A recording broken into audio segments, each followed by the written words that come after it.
يا رجائي يا رجائي يا رجائي. أعوذ بالله من الشيطان الرجيم. بسم الله الرحمن الرحيم. إذا وقعت الواقعة ليس لوقعتها كاذبة خافضة رافعة إذا رجت الأرض رجا وبست الجبال بسا فكانت هباء منبثا وكنتم أزواجا ثلاثا فأصحاب الميمنة ما أصحاب الميمنة وأصحاب المشأمة ما أصحاب المشأمة والسابقون السابقون أولئك المقربون في جنات النعيم. صدق الله المولانا العظيم. اس سے پہلے آپ حضرات کے سامنے سورہ واقعہ کے متعلق اور اللہ تبارک و تعالیٰ نے اس صورت کے اندر جو قیامت کا تذکرہ فرمایا ہے، اذا وقعت الواقعہ لیس لوقعتها کاذبہ، کہ قیامت واقع ہو کر رہے گی، اس میں کوئی شک شبہ اور گنجائش نہیں ہے، لیکن اس کے واقع ہونے سے پہلے جو اسباب ہیں، علامات ہیں، نشانیاں ہیں، وہ ہم سب کے آقا محمد الرسول اللہ صلی اللہ تعالیٰ علیہ وسلم نے ایک ایک کر کے لوگوں کو متنبہ کیا ہے اور ظاہر فرمائی ہے۔ دین کے معاملے میں ایک عجیب نشانی ظاہر فرمائی۔ حضرت علی رضی اللہ تعالیٰ عنہ اس حدیث کے راوی ہیں، عن علی بن ابی طالب رضی اللہ تعالیٰ عنہ انہ قال قال رسول اللہ صلی اللہ علیہ وسلم یؤشک ان یأتی علی الناس زمان لا یبقى من الاسلام الا اسمہ ولا يبقى من القرآن الا رسمه ومساجدهم عامرة وهي خراب من الهدى او كما قال علیہ الصلاۃ والتسلیم۔ یہ حدیث ہے جس میں تین باتیں اللہ کے رسول صلی اللہ علیہ وسلم نے ظاہر فرمائی کہ میرے امت پر اچانک اور عن قریب بہت جلد ایسا دور اور ایسا وقت آنے والا ہے، لا یبقى من الاسلام الا اسمہ، ان کے زندگی سے اسلام نکل جائے گا، صرف نام کا مسلمان باقی رہے گا۔ جیسا ہم لوگ 5 وقت نماز پڑھنا، چہرے پر داڑھی رکھنا، سر پر ٹوپی پہننا اور بدن پر اسلامی لباس پہننا، اسی کو اسلام سمجھتے ہیں، اس کے علاوہ ہمارے پاس کوئی اسلام ہے ہی نہیں۔ اور بہت سارے مسلمان تو وہ ہیں جو مسجد میں آنے تک مسلمان ہیں اور باہر نکلنے کے بعد پھر مسلمان نہیں ہیں۔ اب بہت لمبی تفصیلی گفتگو ہو جائے گی اس بات کے اوپر، اس لیے مختصر جو میں نشانیاں ہیں وہ بتا رہا ہوں۔ یہ خطرناک نشانی ہے، اس لیے اللہ کے رسول صلی اللہ علیہ وسلم نے فرمایا کہ وقت میرے امت پر ایسا بھی آئے گا کہ صبح مومن ہوگا اور شام کو جنازہ جائے گا تو کافر کا جنازہ ہوگا، رات میں مسلمان بن کر بستر پر سوئے گا اور صبح اس کا جنازہ اٹھے گا تو کافر کا جنازہ ہوگا۔ نماز جنازہ پڑھانے سے، مسلمان کے قبرستان میں دفن کرنے سے وہ مسلمان نہیں ہوتا ہے۔ جو اندرونی ایمان ہے، جو اندرونی اسلام ہے، اور سر سے لے کر پاؤں تک اللہ تبارک و تعالیٰ نے جو اسلام بتایا ہے، جب تک مسلمان اسلام کو اپنا اوڑھنا بچھونا، چلنا پھرنا، اٹھنا بیٹھنا، کاروبار، معیشت، ازدواجی زندگی، اولاد کی تربیت، کھانے سے لے کر سونا، سونے سے لے کر پہننا، سارے چیزوں میں اسلام کو داخل نہیں کرے گا، اس وقت تک اس کو مکمل مسلمان نہیں کہا جائے گا۔ ہمارا اسلام ہمیں کہاں سمجھ میں آتا ہے؟ میرے گھر میں اگر شادی ہے نا، وہاں اسلام بہت اجاگر ہو کر آتا ہے میرے سامنے۔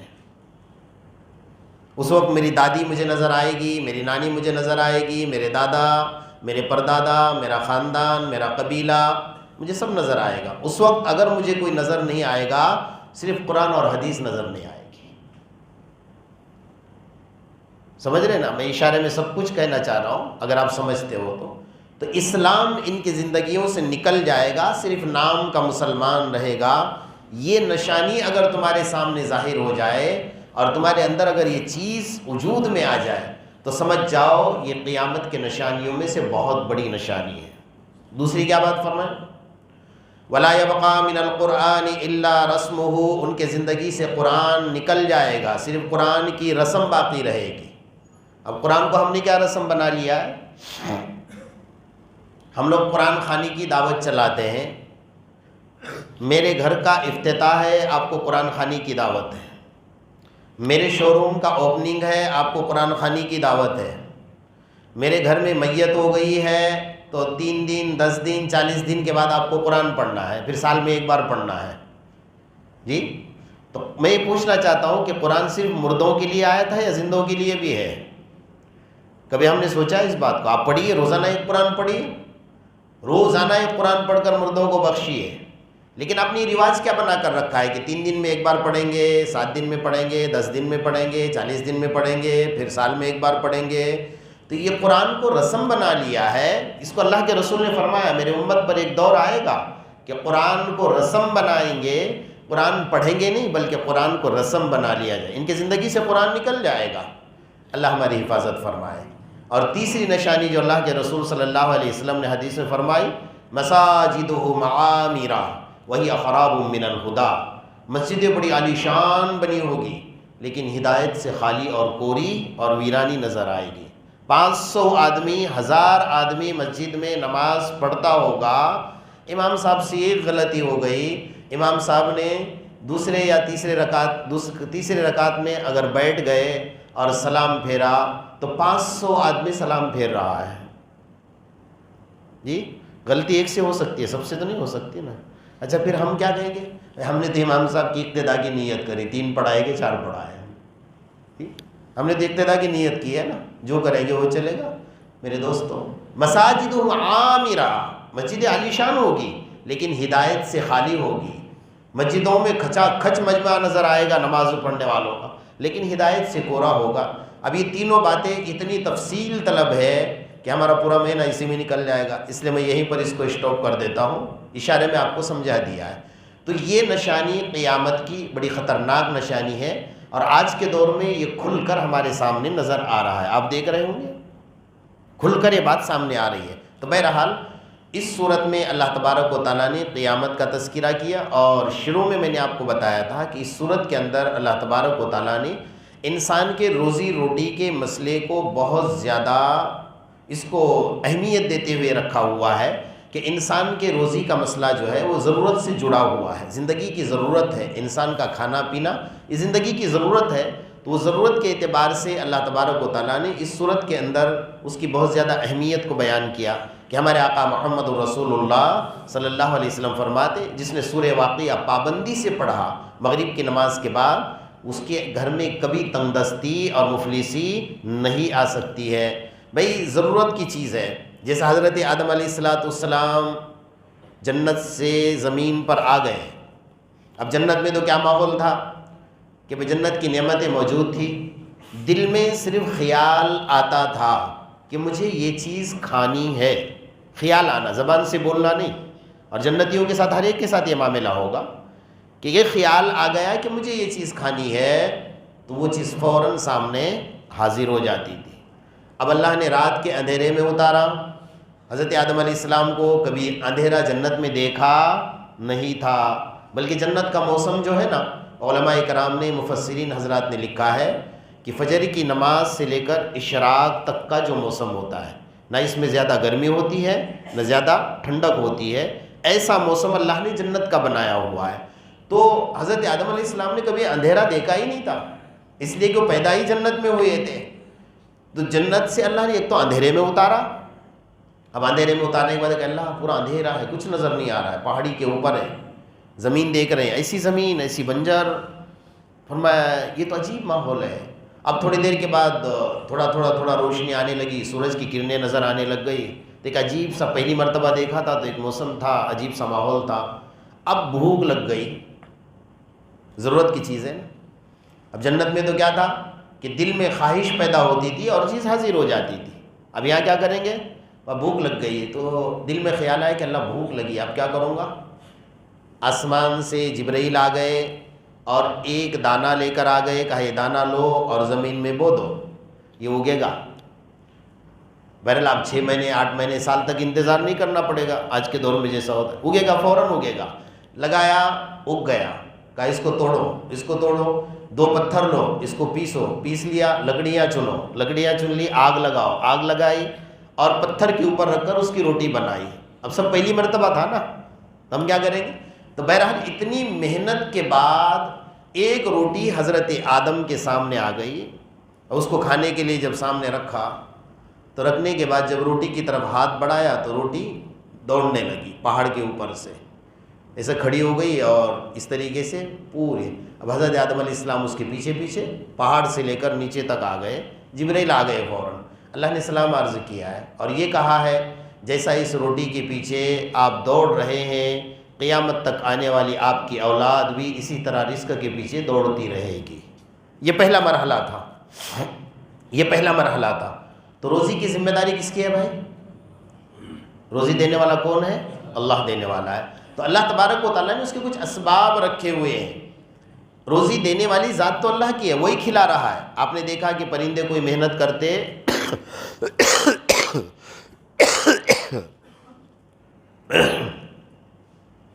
پرندے ہیں، درندے ہیں، جنگل کے شکاری جانور ہیں، ہواؤں میں اڑنے والے پرندے ہیں، سمندر کی مچھلیاں ہیں، محنت تو نہیں کرتے نا روزی کمانے کے لیے. خلاق العلیم، اللہ تعالیٰ نے جو اپنی صفت بیان فرمائی ہے نا، ہونا تو یہ چاہیے تھا کہ صبح سارے پرندوں نے زمین کے اوپر اللہ کا بچھایا ہوا جو رزق ہے وہ ختم کر دیا کھا کر.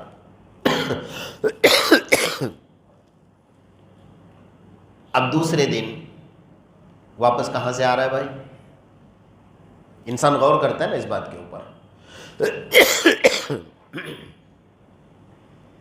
اللہ تبارک و تعالیٰ کی شان ہے کہ بندہ جب ساری مخلوق جب پورے زمین کا رزق کھا کر ختم کرتی ہے تو دوسرے دن صبح میں حاضر.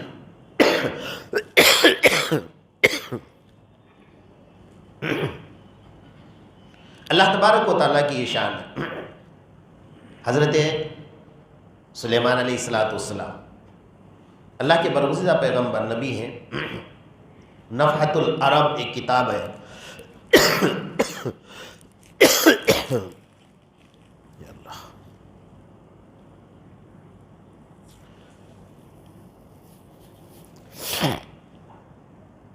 نفحۃ العرب ایک کتاب ہے،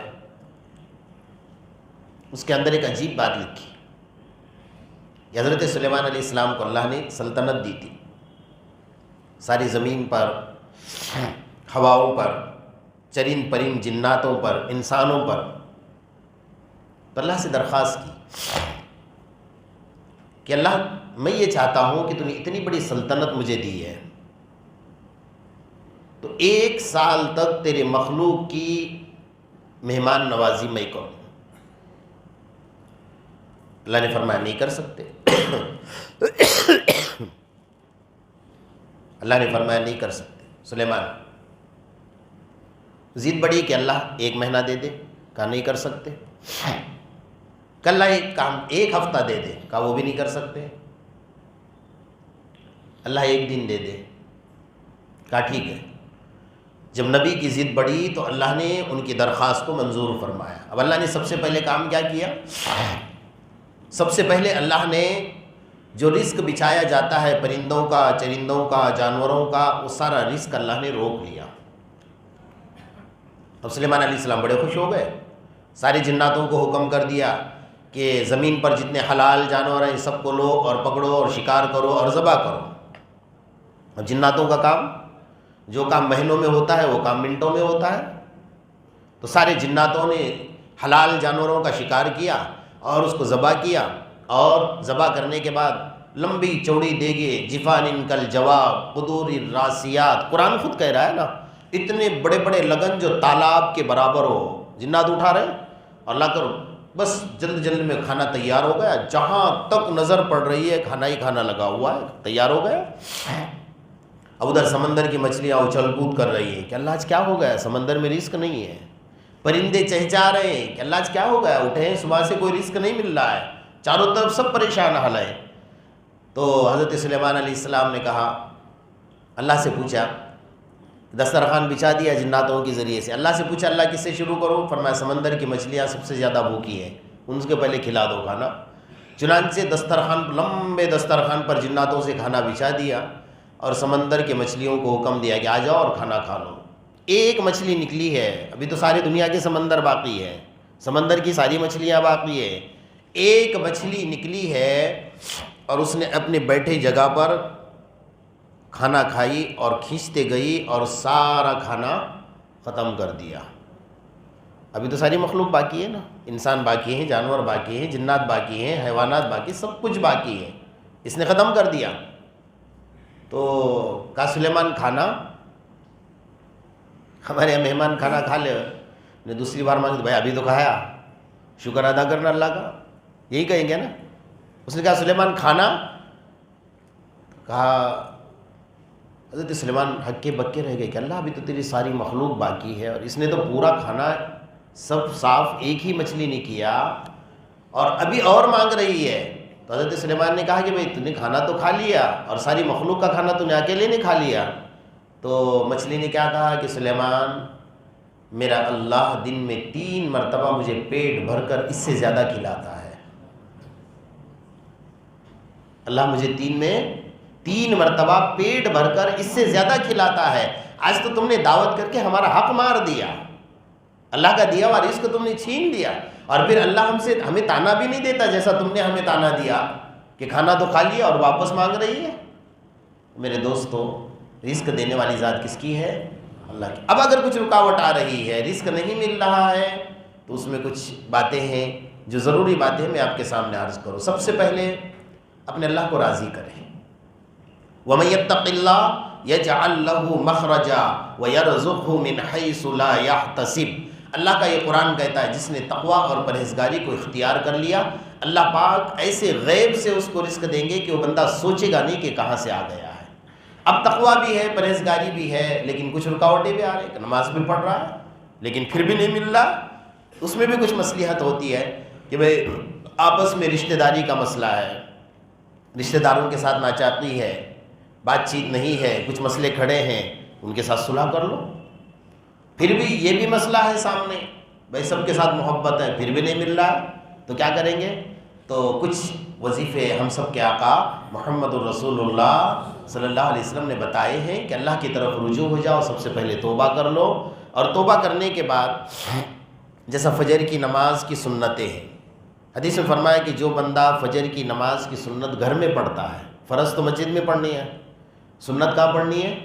گھر میں پڑھ لے فجر کی نماز کی سنت۔ اس میں 2 فائدے ہیں۔ ایک فائدہ یہ ہے کہ جو بندہ فجر کی سنتیں گھر میں پڑھے گا، اس گھر میں میاں بیوی میں کبھی جھگڑا نہیں ہوگا، جو آج کے دور میں بہت بڑا مسئلہ ہے ہمارے سامنے، ایک فائدہ۔ دوسرا فائدہ، جو بندہ فجر کی نماز کی سنتیں گھر میں پڑھے گا، اللہ پاک غیب سے اس کے روزی کے دروازے کھول دیں گے۔ ایک بات۔ دوسری بات، گھر میں داخل ہو جاؤ، سلام کرو، اور سلام کرنے کے بعد جیسے دروازے کے اندر آپ نے قدم رکھا نا، تو قل هو اللہ احد کی صورت 7 مرتبہ پڑھ لو۔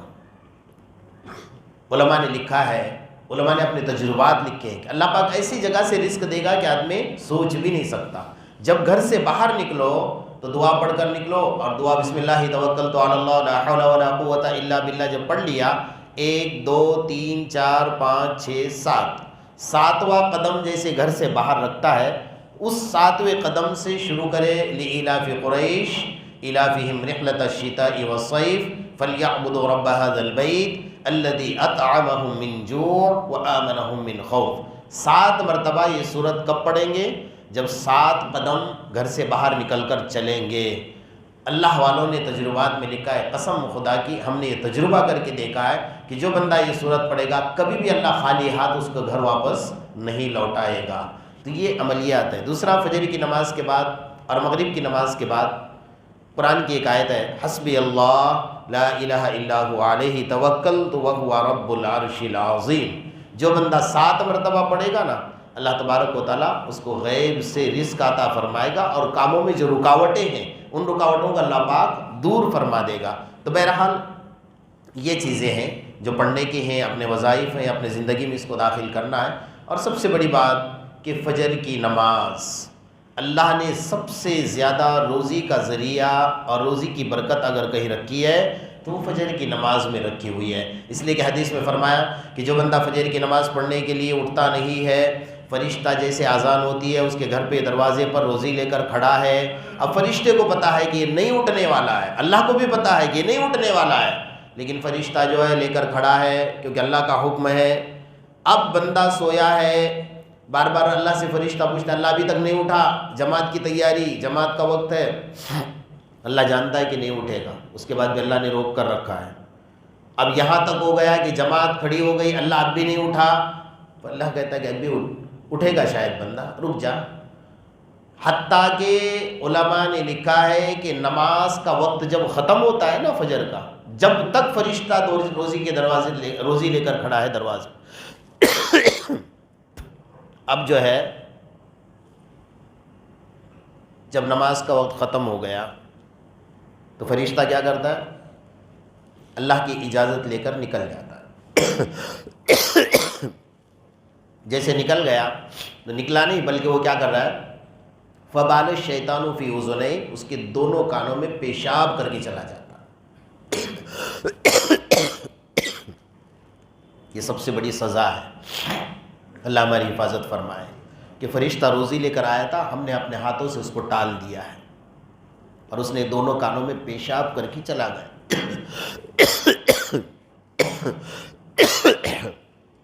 بس اللہ تبارک و تعالیٰ ہماری حفاظت فرمائے۔ اور روزی کے دروازے اللہ تبارک و تعالیٰ نے انسان کو کھول کر دی ہے۔